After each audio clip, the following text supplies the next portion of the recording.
Life Her Podcast. Hey, you. Her is me, her is you. Her is us, her is she, her is we. United we stand, baby, that hurt for keeps. I'm coming and I demand my space, I know it's free. I owe myself the world, they tried to count me out. I've been down some dark roads, they tried to pound me out. From cloudy to sunny, ain't think that I would make it out. I needed positive emotions to fill me out. Hey everyone, I am back again, Yvette Lloyd, Life Her Podcast. I have an amazing guest with me tonight, and you guys are going to love this conversation. Yes, it is a conversation because we are going to be sitting here having us amazing girl talk. And Lina Kennedy is with us. Hey, Lina. Hey, Beth. Thank you so much for having me here. Thank you. I don't know if anybody knows how gorgeous your smile is, but I'm going to let them know right here, right now. Thank you so much. Yeah. Yours is too. Well, first and foremost, I want to congratulate you on releasing so much baggage that you could have been holding on for so many years of your life.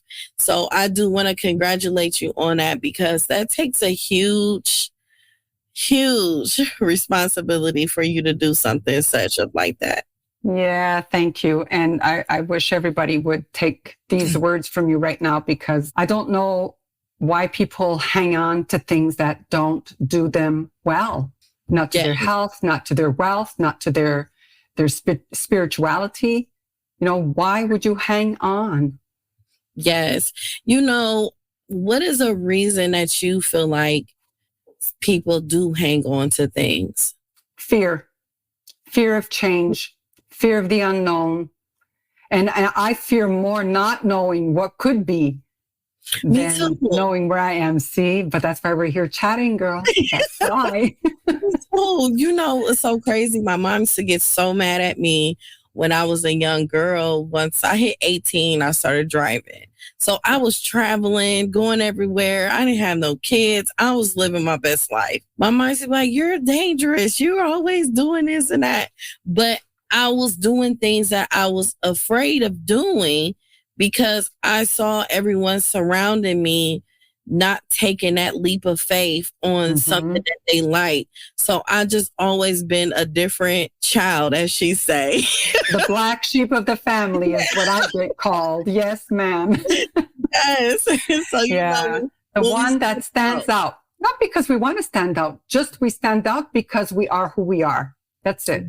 Yes. You know, I don't want all the attention and but I just want to do what I want to do when I want to do it. And if that's selfish, well, it got me to where I am today with 2 strong daughters, a son gave me 4 beautiful grandchildren, and partners all over the world in my business. So what can I say? You know, stand out, be you. You know, everybody has all the sayings today, you know, like be your best self. Well, guess what? They're all correct.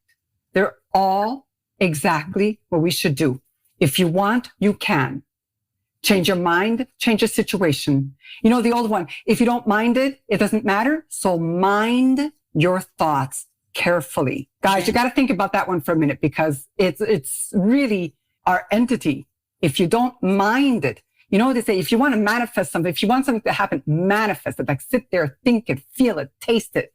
Well, I've been doing that before the secret book ever came out. I have a good story about those people too, because I just live it. I'd be on my exercise bike, like 25 miles in the morning, you know, exercise bike, and I'd be dreaming like, well, we didn't have all the TV we have today. Okay. First of all, maybe like 5 stations. So I'd be doing it, and I'd be creating like a movie in my head. I was doing that when I was a kid.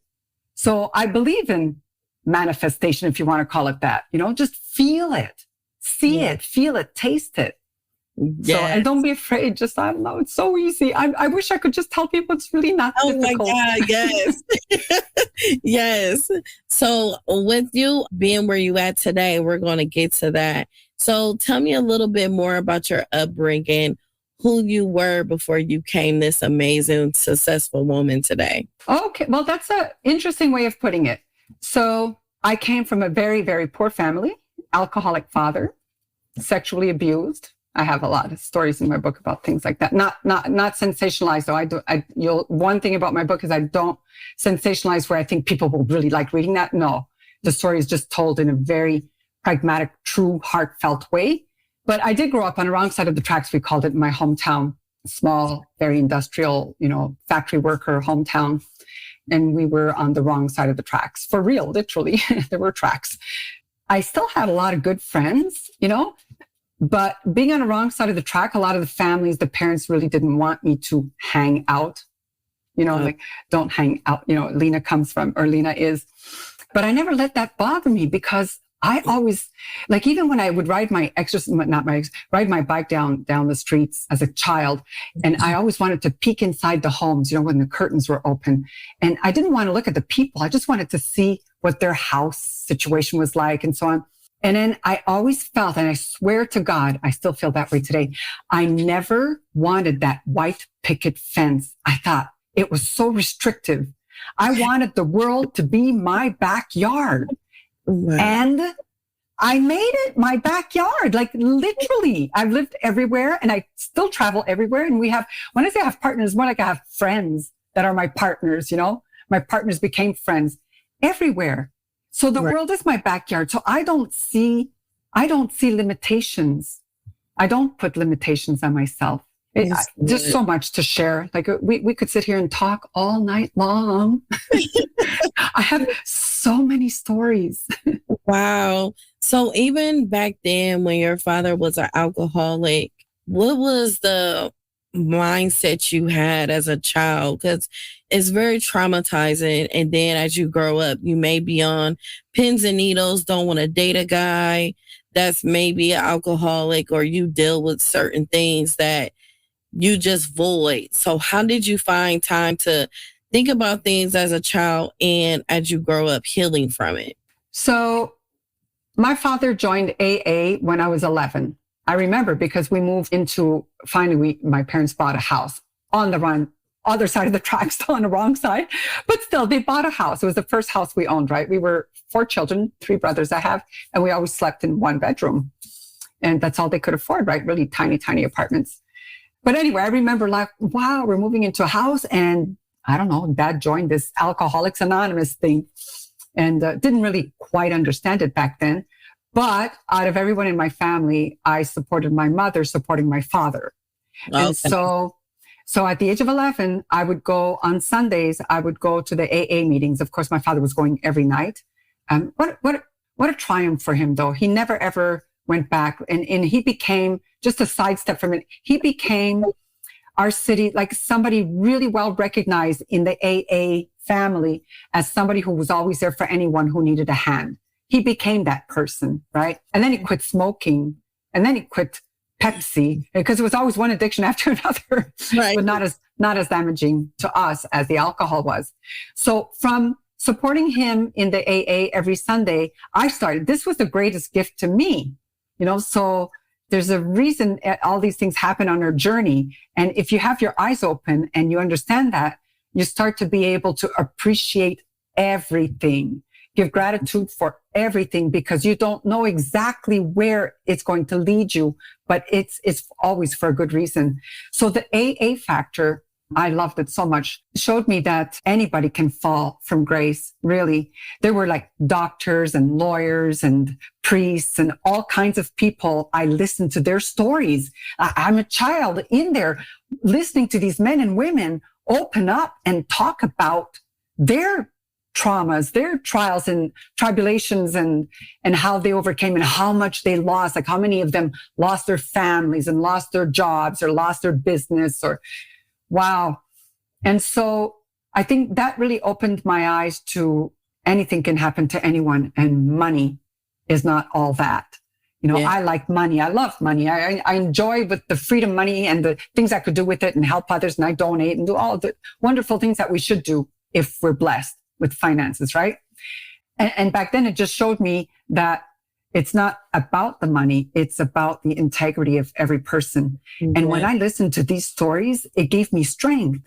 So when my friends were getting into drugs and alcohol, because, everybody does somewhere in their line, I was backing up from it, backing off, because I didn't want, and I went to children's, like teenagers meetings as well, and listened to teenager stories as I was becoming a teenager. Wow. So it kind of like gives me more insight. So I I didn't want to date anybody who was a druggie or an alcoholic. This I still, to this day, I won't do that. I see the signs very clearly. An example, I went on one date. It was maybe 5 years ago. and he says, do you mind if we stop off at my house for a minute? I said, sure. Cute little village he was living in here, not far from me. And we went in and he said, you want a glass of wine? I said, sure, let's have one before we go for dinner. Swear to God. He's pouring a glass. Oh, no, just that much. Because you see this? I never put more than that. I'm just a sipper.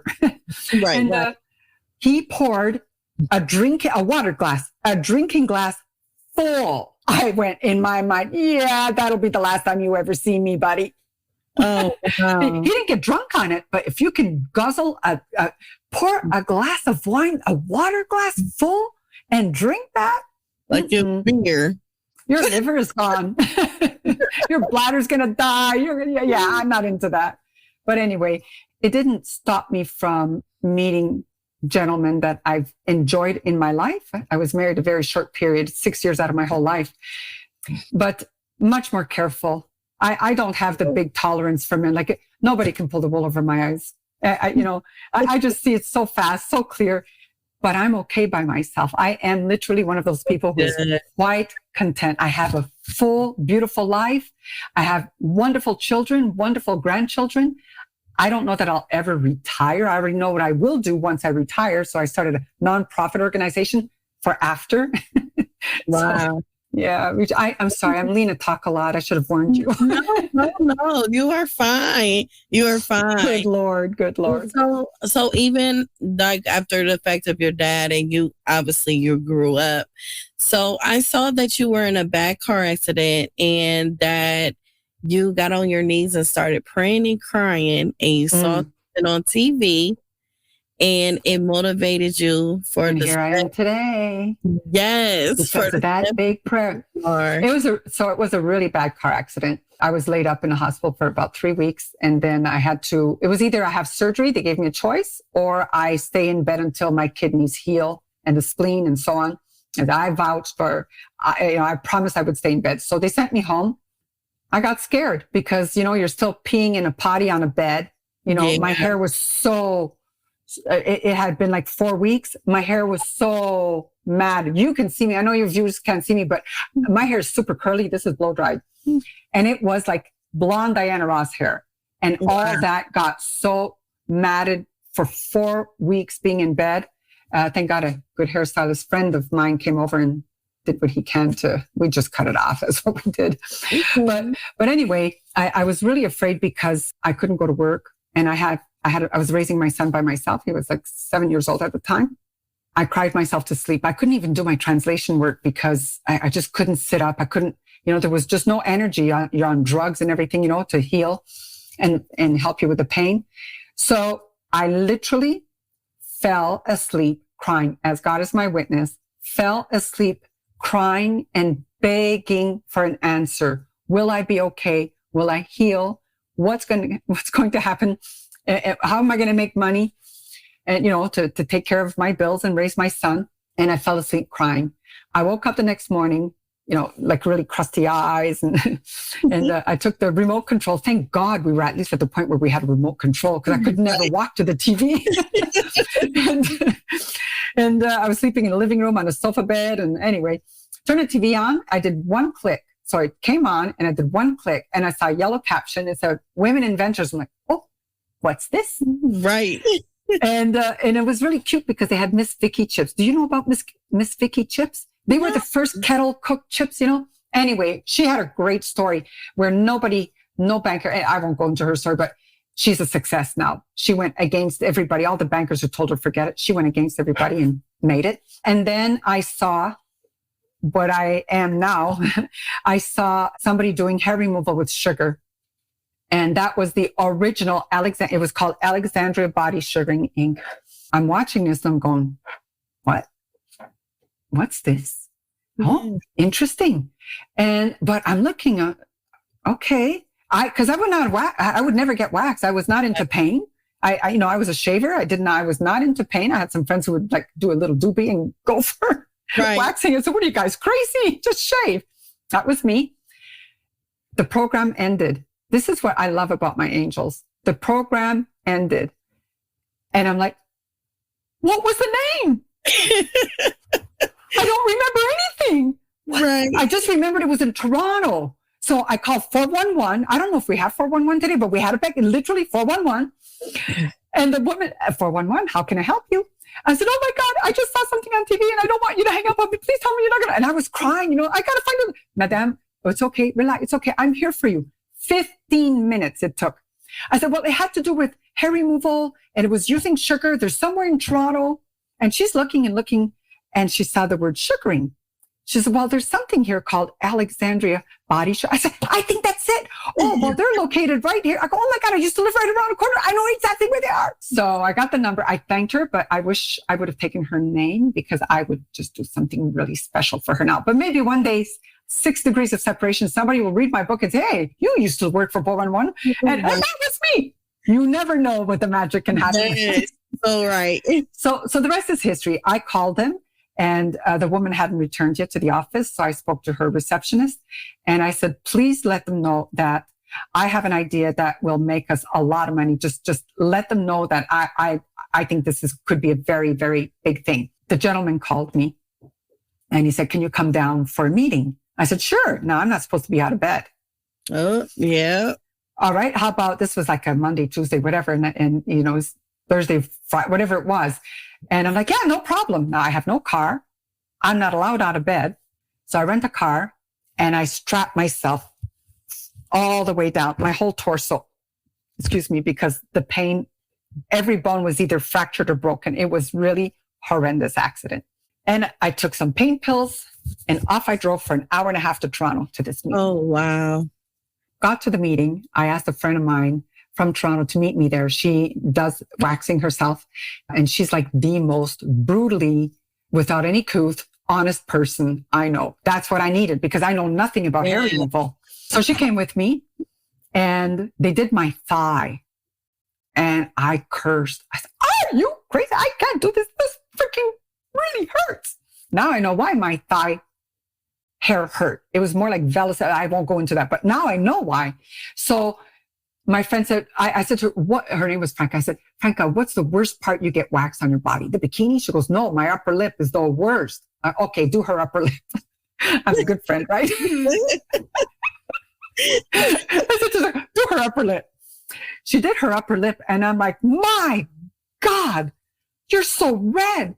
She goes, no, Lee, you don't understand. When I wax, I'm like a baboon. I felt nothing. Really?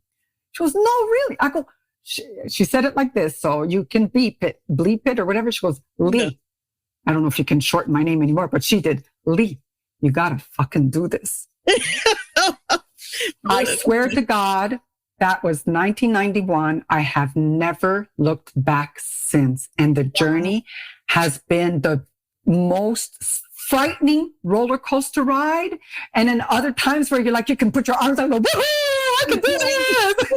And then other times, oh my God, put your head between your legs, which I have on roller coasters because you're so scared. But I made it. Wow. It was a prayer that was answered. Who am I not to continue with the gift I got? You know what's so amazing about it is a lot of times people pray, but they don't pay attention. So what is so amazing about that is that you prayed about something, you were passionate about it when you were praying for it, and it went to your gut. Mm-hmm. And the fact that you noticed the signs that God was trying to show you, and you basically surrendered to him and let him guide you. Absolutely. And but you should, if you pray. Yes.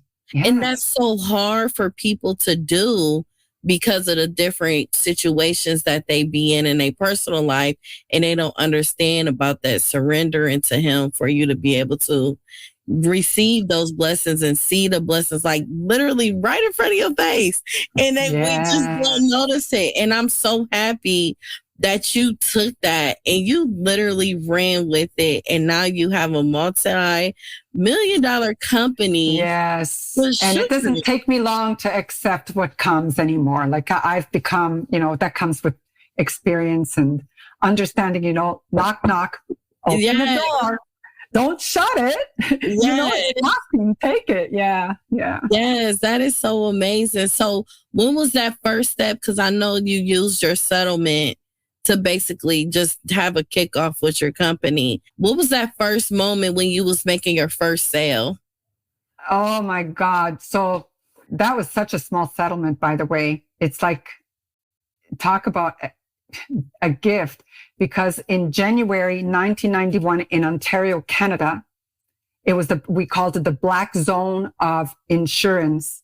There were no more lawsuits of only that month. And my accident was January 21st. So I was not allowed to sue for these damages. So they only gave me a small $10,000 compensation for some of the wages I had lost.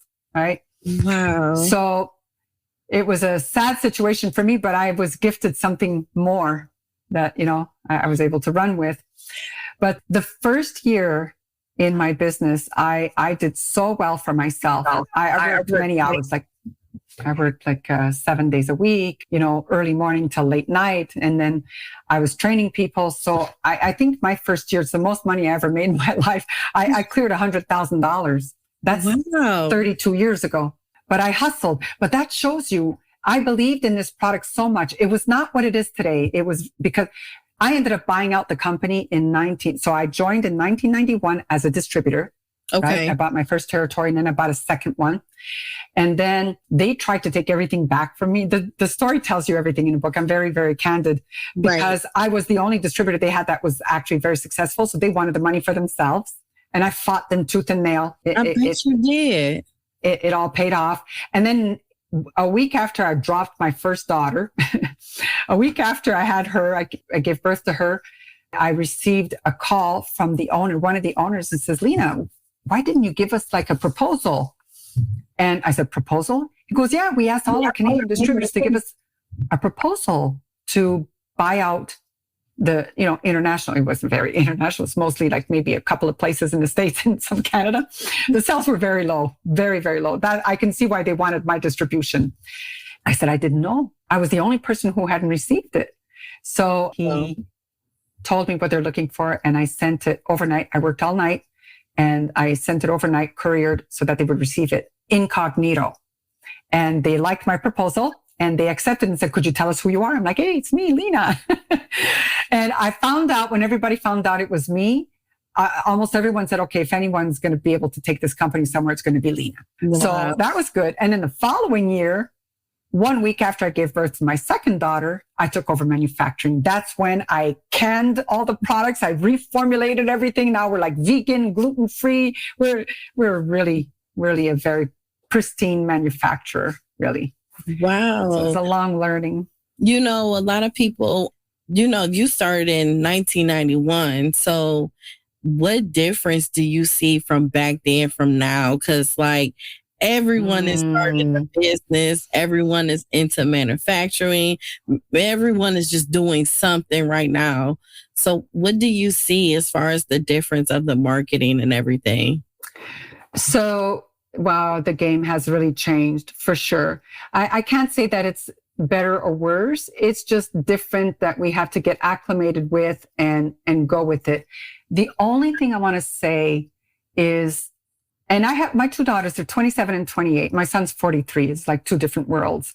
But going with the younger ones, right? I feel more sad for them because they're okay because number one, I'm their mother. They have no choice. Right. They're okay because one is in a company and she's getting her master's and she's doing so well in the company. And the other one took sugaring and opened her own little thing and she's doing well. But what I saw before they were able to get to where they are is I find there's a bigger struggle because there's this idealism that everybody can become a guru. Yes. And that is not a fact of life. And I want to cry when I talk about this because I can feel why so many people, our young children are depressed, why their expectations are not being met. Expectations, I use that word very clearly because It's too easy today. Everybody expects. Nobody looks at what they have to do. Yes. What they have. There has to be a drive. There has to be something from you. You know, it's a give and take. It's not I expect. I feel so bad because social media has made it look like just because a few people made it big, and then they become an expert and they teach them, let me teach you how to be an expert. Now, I've told you how I do that. You go back and tell everybody how they can be an expert. And so who's going to do the freaking work? Right. Exactly. I thought the same thing because, you know, a lot of people like quit your 9 to 5 and go and open a business, but understand like people don't understand their position as far as their work ethics. People have to understand if you're a CEO, you're a CEO.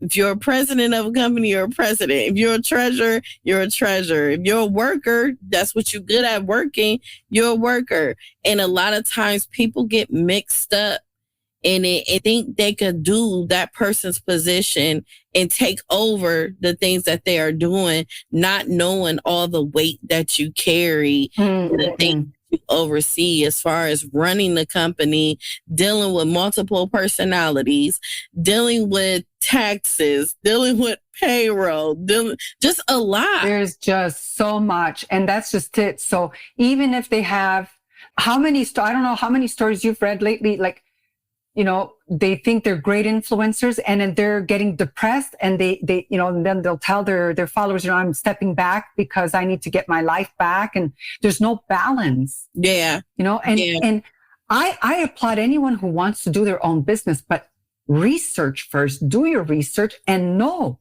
that you're going to have to put hard work, dedication. You're going to have to be resilient against so many other people who are going to want you to fail. Along with the government who wants your money before you make it, and the accountants and the lawyers. Right. You know? Yeah, it's easy to get a patent or a copyright or trademarks. It's protecting it that costs money. Yes. It costs a you lot. can pay $10,000. Oh, look, I got all this. But the minute somebody starts using it, you want to fight it. And if you think you're going to fight, it's $50,000 up front if you want to go to court. So, there's a lot of things people don't know. And building a sustainable business is not for everyone. Being employed by someone, there's no shame in that game at all. And standing up for your rights as an employee, that's why we have human resources, right? Like I'm learning more about human resource after 32 years because my daughter takes care of it. And she's like by the book, she knows everything. Whereas I'm just like fly by my seat, by the seat of my pants. Very French, sorry. Fly by the seat of my pants. But so she's brought another element. So it's every year we get stronger. So I don't look to go sky high. We grow. Okay, let's push it down. Where can we clean up and solidify? Because now that's going to be solid to go to the next and then bring it back. And that's how I grow, this way, not that way. 32 years. Resilience, I'm telling you, a lot. Yes. And that's a lot of years of you enduring a lot. You endured a lot. And that's why you have a great gift of discernment of knowing how people are. You can feel their spirit and knowing personalities. A lot of people don't understand when you are a business owner, you get to meet so many people and you get to understand who people are. And sometimes you run into that same type of person more than once. You bet. Sometimes it's to teach you more lessons, what you haven't learned yet. And I'm open to that. Like, I'm so open to, okay, all right, what am I supposed to do here? Yes. You're absolutely right. 100%. Yes. And it's a lot. Now, as far as you running your company and everything, so let our listeners know, like, where do your products be sold at? How can they find it? Okay. So Alexandria Professional is a professional brand. So all our treatments are done in professional environments, salons, and so on. And some are from solopreneurs because there's more solopreneurs in the beauty industry today than ever. And it's a problem. I feel bad for a lot of salon owners because they're the big investors. And anyway, it's a situation, but you got to just flow with this because that's not going away. But we also have some, if they can go to alexandriaprofessional.com. We have our retail items there also. And I'm going to tell you, Anybody who knows me worldwide, if I say something is, it is. I will not represent a trend here today, gone tomorrow just to make money. I've not done that. And I pray to God I never do. Never say never, they say. So I hope I never do. But so far, I won't do that. Like there was a product years ago, all my distributors around the world are like, oh, Lina, make this for us. We'll sell it. Everybody wants it. It was, you're supposed to put it on after waxing or sugaring, and it's supposed to help slow down the growth. It's bullshit. I work with some of the best specialists of the world for research in like the Black Forest in Germany, like oil specialists, chemist specialists. I'm like, can you tell me what can do this? You know, is there a plant? Is there a synthetic something? They go, nothing can do that. If you want aspirin, you can have a chemical derived aspirin, but that's not the healthiest thing to put to your skin. So I told my distributors, I'm sorry, I can't make it. But we could, okay, but I won't make it and I won't represent it. Nobody sold it. Wow. And we could have all made money. But it can't be just about that. So I think that's one of the reasons why we're a sustainable business. People trust us. You cannot be in business. And don't kid yourself. No matter what you're doing, no matter what you believe in, what you're putting out there, what you're representing, it's still a people business. If you think you're going to grow without getting to know your customer or understanding them, you're in a dreamland. Yes, that is so true.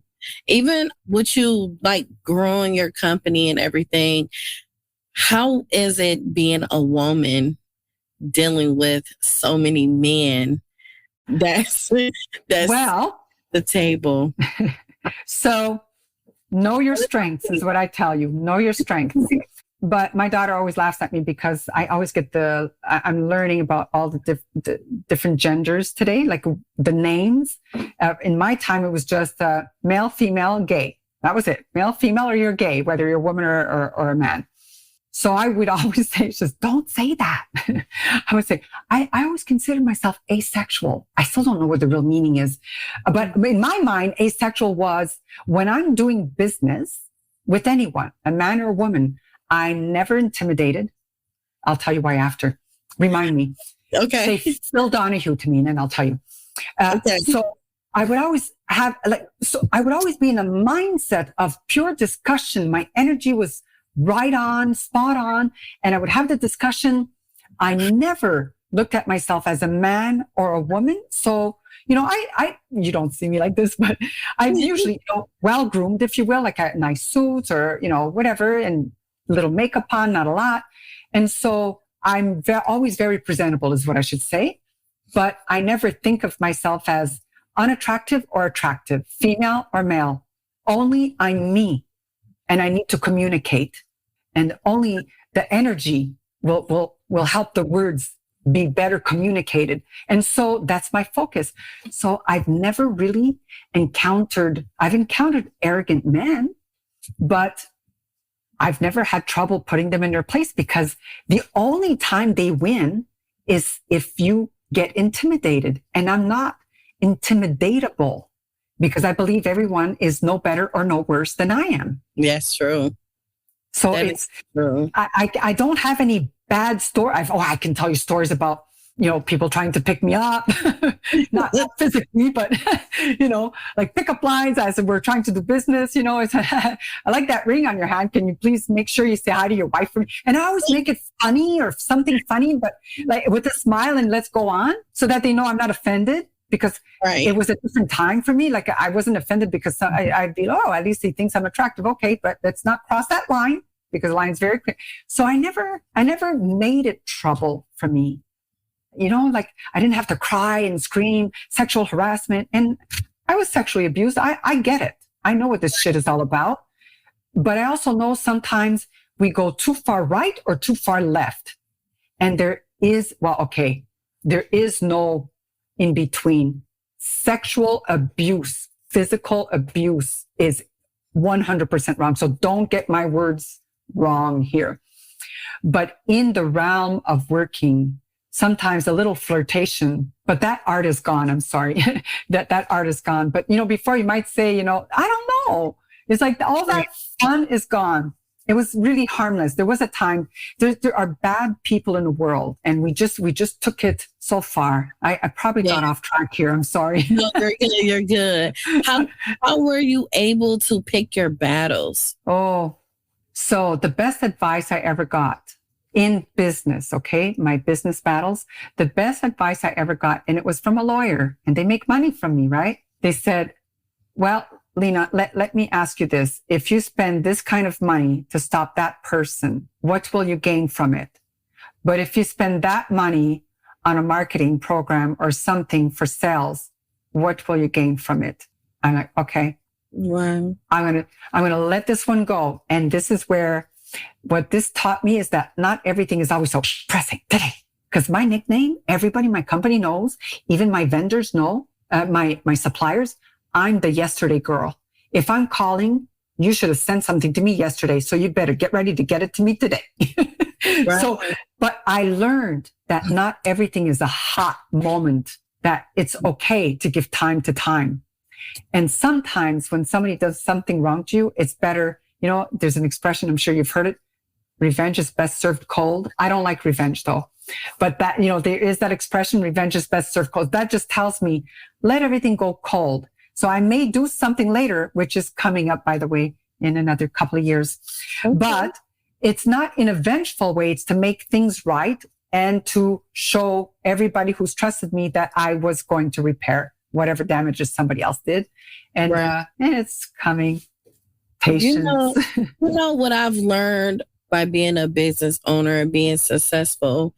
I've learned also, even though it's, you know, we have the good and the bad, the ugly that comes with it, but I love that it pisses people off that you are successful. Yes. And it encouraged me to keep going, because I'm like, wait a minute. So you telling me if I love myself and I do good for myself and I just keep conquering everything that God wants me to do, and it makes you mad, I said, oh, I can get a hang of this.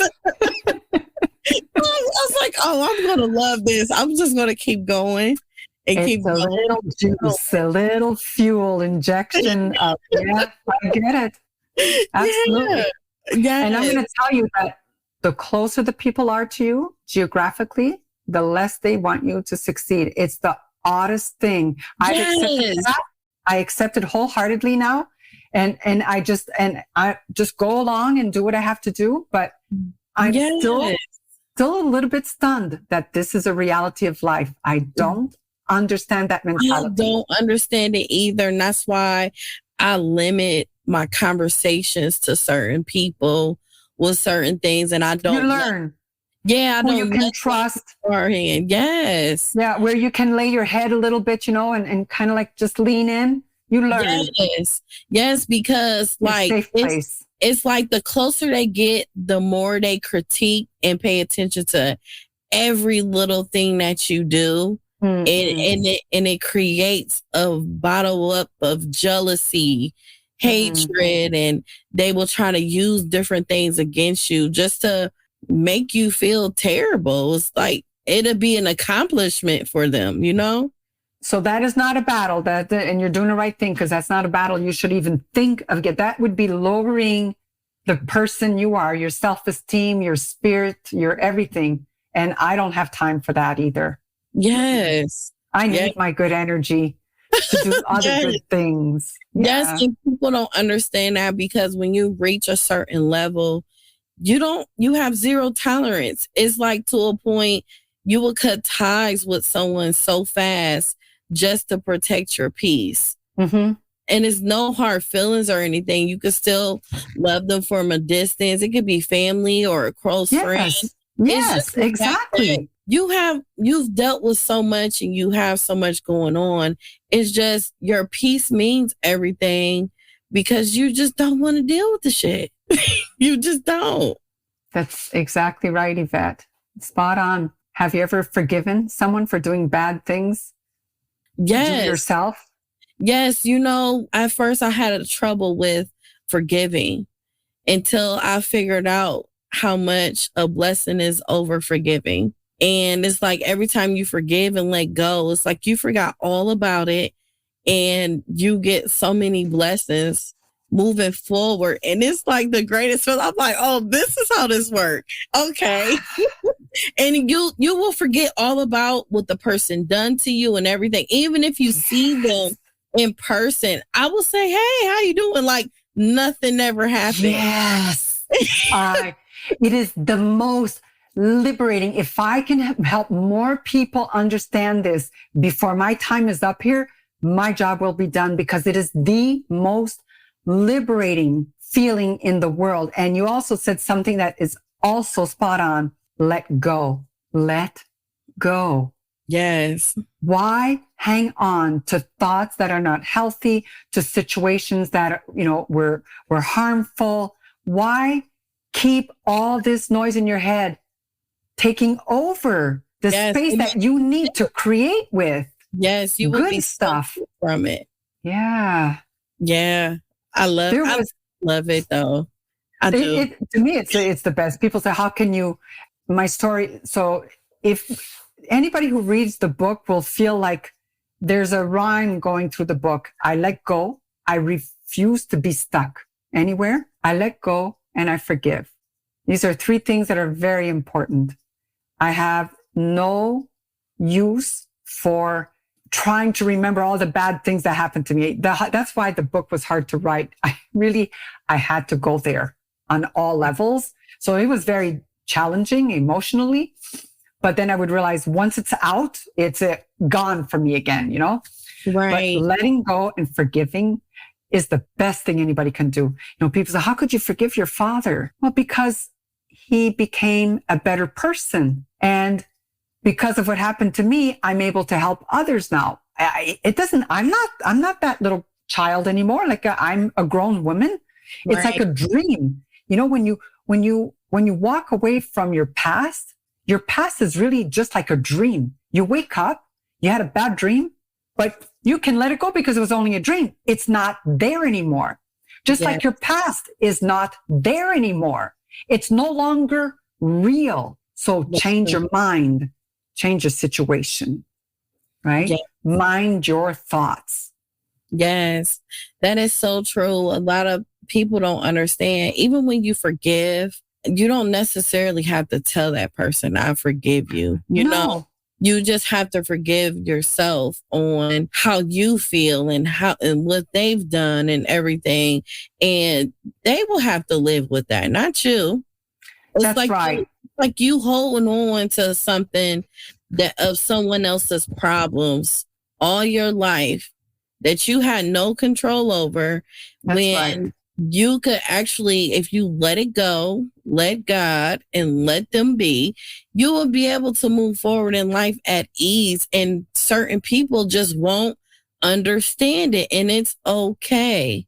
You just have to walk in your purpose and learn to receive all blessings that is meant for you. Amen. Exactly. Yes. There was one little story, a woman who used to work for my company many, many, many years ago. She left our company and took our database. Wow. Mm-hmm. And I started finding out that she went to another company. It's so many little dirty stories in this thing. That's why I'm so surprised that women do that. But anyway, it is what it is. And so we found out that they got our database through her. They hired her. They promised her all these deals, but they ended up cheating her too, because if you're a cheater, you're going to get cheated on and you're going to cheat others and cheat. So cheaters beget cheaters and so on, right? Yeah. So that's why I'm still smiling, because I sleep at night. Well, sort of. I don't have anything bearing on my mind. Let's put it that way. Anyway, the long and the short of it is we were able to remedy the situation. I went to my lawyers and we sent, threatening letters and so on. And they stopped. About, I'd say maybe 10 years later, she called me to apologize in tears, shaking voice. I won't say her name. I said, I forgave you a long time ago. I figured you must have been in some bad place feeling like, somebody was going to give you all this money or something to do this to me, of all people who believed in you when nobody would. I figured you must have been in a terrible place. And she was so, like, It was a very touching moment because she was so grateful that I didn't despise her, or that I forgave her and, just let it go. And she came back to work for the company. Wow, you're such a beautiful person. Well, she was not an evil person. She just got lost. And that's what I find. Yes, that is really true. Mm-hmm. That is really true. That was beautiful that you did that.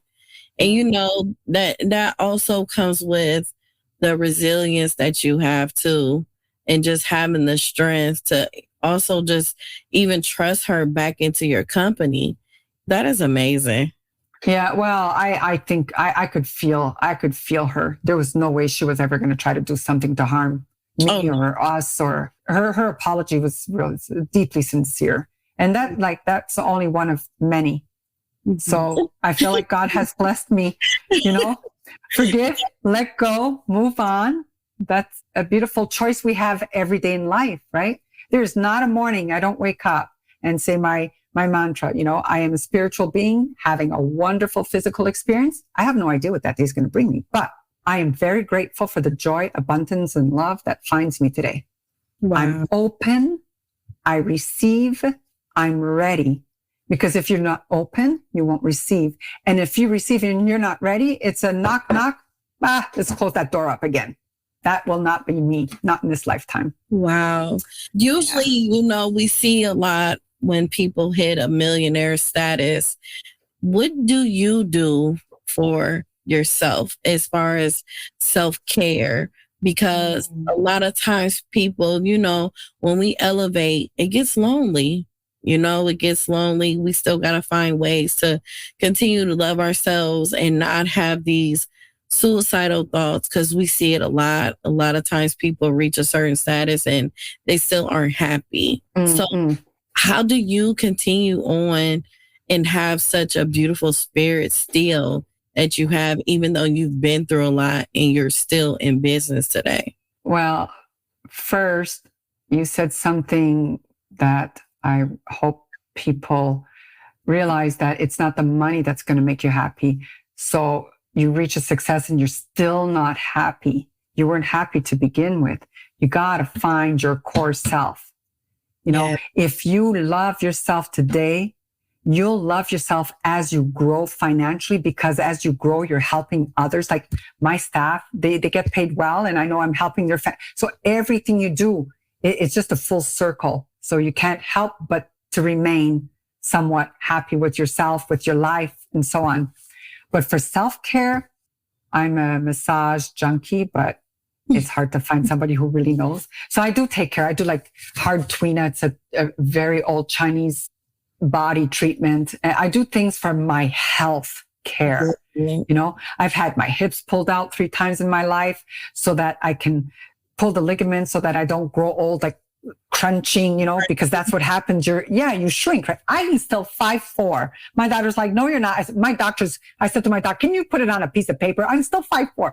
But that's because I do all these little things so I can age gracefully. We're all going to get on, right? But I want to be flexible. I want to be sharp. I want to be healthy. So my enjoyments are travel and people and food. I don't eat a lot, but when I eat it, it's got to be good. So I love, just love. My mouth loves to dance with food. I love good food. That's one of my joys of travel. Wow. Food and fashion. You never know it tonight, but food and fashion. So I don't know. I work so much, Yvette. I'm still very, very active in my company, but I have a small group of local friends. 2 are business owners as well. So we periodically get together. I want to slow down though. I'm hoping now that my daughter's getting, higher in a company, that maybe next year I can 25% less time there and do more. But my whole life is a mesh of work and businesses all together. It's always been all meshed together, all together. And I've enjoyed it. I have no complaints. I think this is going to be the best year yet. Yes, I feel very excited. I feel that way too. That's why I hope it's for a lot of people. It's time. we went through enough with the COVID period and so on. Yes. And although we never shut down, we were essential. We actually started producing not just sanitizers, but disinfectants and so on. Okay. So we actually created a little side department now for manufacturing with that. But we were blessed. Everybody, the factory and the office, we were all working, but in different ways. It was just very, very different and trying for so many people. Wow. So it's good to see people thriving this year. I think 2023 is going to be a really good year for a lot of good people. Yes, definitely. Yeah. So tell me, how can anyone purchase your book and just read so much more about everything that you went through, been through, overcame in your life? Well, thank you for that. I really appreciate this, Yvette. They can go on Amazon. We have the Audible, and it's me reading. That was the toughest. You think I've done tough things. Doing the Audible book, reading for 8 hours a day was a killer. By the fifth day, I was cursing every other word under my breath, but he could hear everything. Get me out of here. I'm done. But so, yeah, we have the ebook, the hardcover book, and the Audible there. But there's also linakennedy.com, where I have a lot of stuff there, a lot more. And then if somebody wants to communicate, they can ask me anything. They can reach me and ask me anything. It's like a hard thing because I self-publish. So I created a publishing company so I could self-publish. It's called LNV, Lina, Nadine, Victoria, my two daughters, Lina, Nadine, Victoria, Publishing, LNV. So because of that, a lot of people want to buy it from my website. And then my daughter's always like, no, get them to buy from Amazon because you need the ratings. Because I have very high ratings for the book. I'm really so blessed. So wherever somebody wants, either on Amazon or, because a lot of people like to do the ebook thing. Yes, they do. Yeah. And a lot of people I've never heard me reading the book, but 3 people have purchased it now and love it. They said they're happy that I read it instead of hiring someone to read it because they feel me. Right.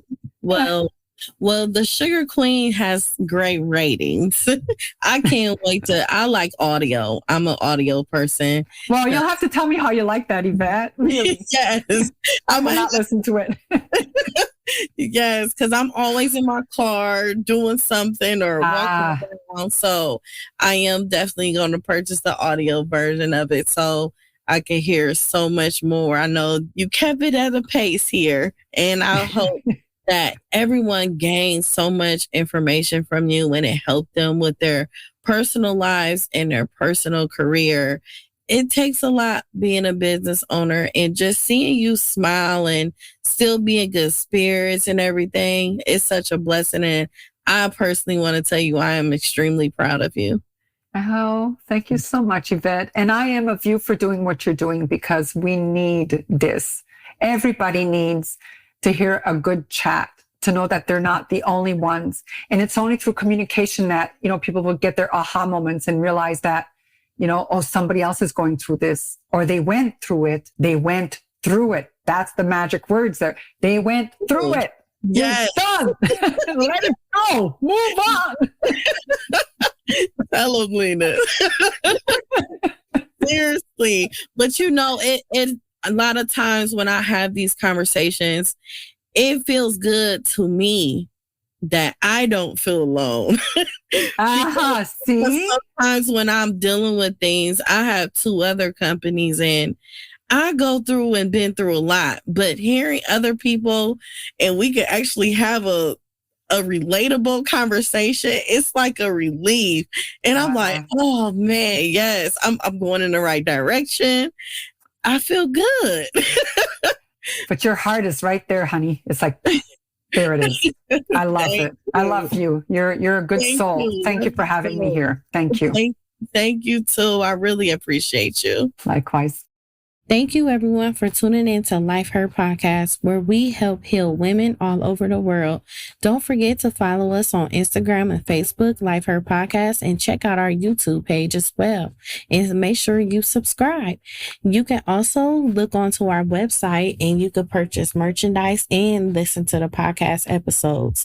I am Yvette Lloyd. I am Life Her. Love yourself, ladies. Take care of yourself and others you love dearly.